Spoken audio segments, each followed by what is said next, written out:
Today, we're going to break down an earnings report that honestly is a real head-turner.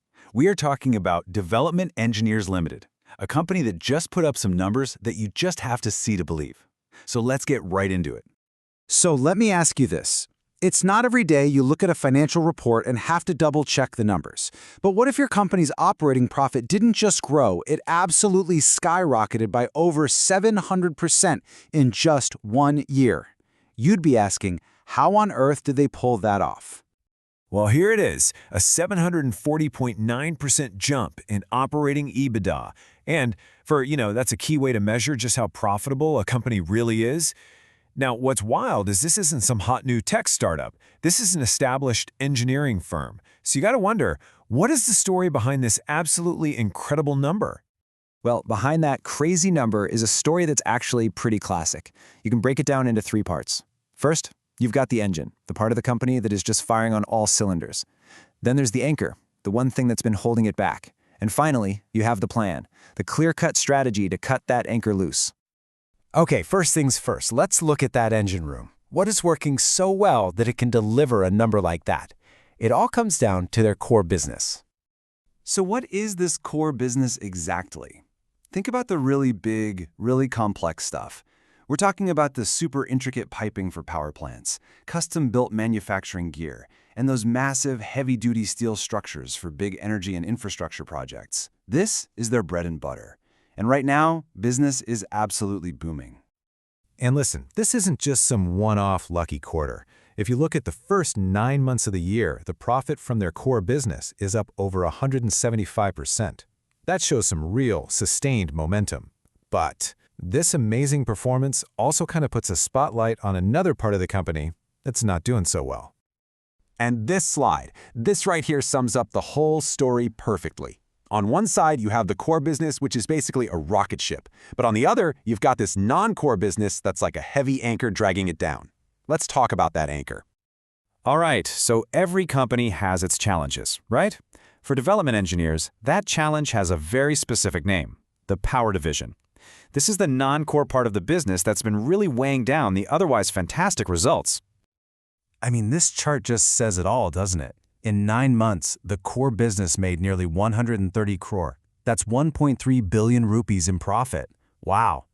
But in that exact same period, the non-core power business lost over 14 crore. It's like digging a huge hole that the rest of the company constantly has to fill. So what went wrong?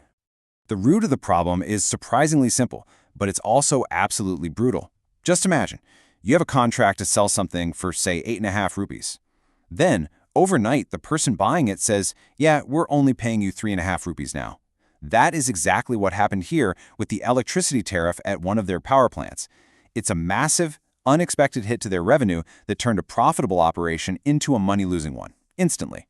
And the full impact of this is huge. The company is projecting that this one division is going to drain a total of 36 crore in operating losses for the entire financial year.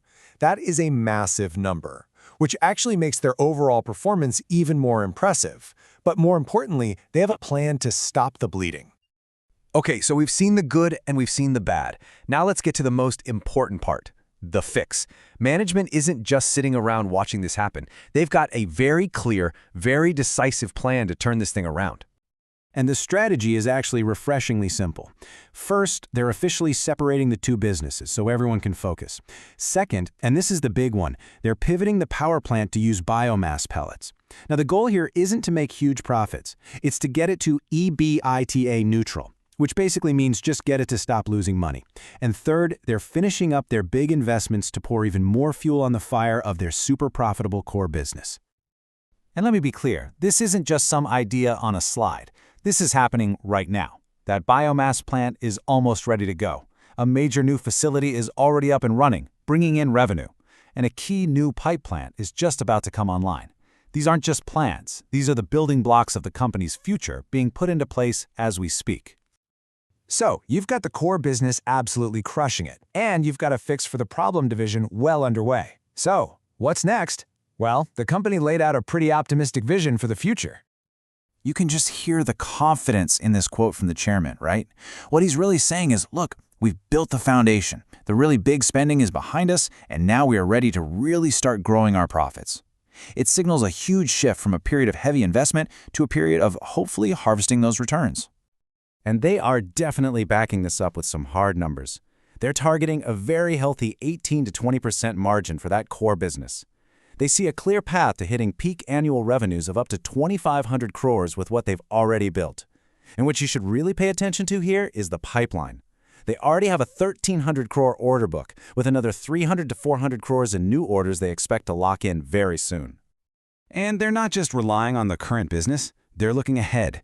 They're strategically getting themselves ready to win business in these huge, future-focused sectors like nuclear energy, semiconductors, and pharmaceuticals. All of these industries need the kind of high-end, specialized engineering that they're experts at.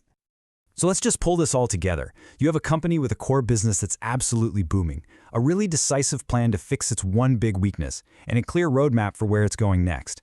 The huge question this leaves us with is, are we watching a major company hitting a massive inflection point? Only time will tell, but it sure looks like all the pieces are falling into place.